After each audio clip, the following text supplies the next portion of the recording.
Exercice numéro 1, classe en deux groupes, les noms communs et les noms propres. On a vu dans la leçon que les noms communs désignent des choses ou des personnes en général, elles n'ont pas de majuscule. Les noms propres désignent des choses ou des personnes en particulier, ils prennent une majuscule.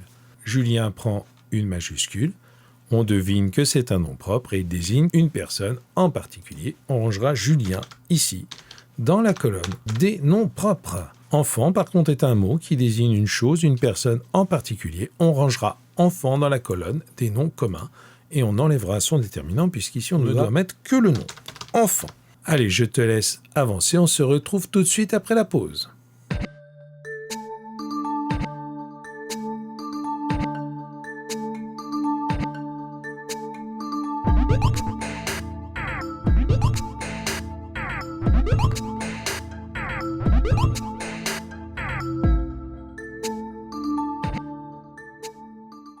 Fleur est un mot qui désigne une chose en général. C'est un nom commun qui ne prend pas de majuscule. On le range dans la colonne des noms communs.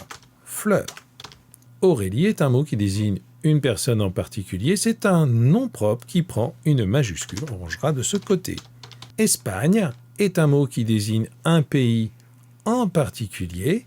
On le rangera dans les noms propres. Il prend une majuscule. Espagne. Ville est un mot qui désigne une chose en général. On rangera ville dans les noms communs sans majuscule. Lyon est un mot qui désigne une ville en particulier. On rangera Lyon dans les noms propres avec sa majuscule. Les Alpes, Alpes est un mot qui désigne un massif montagneux en particulier.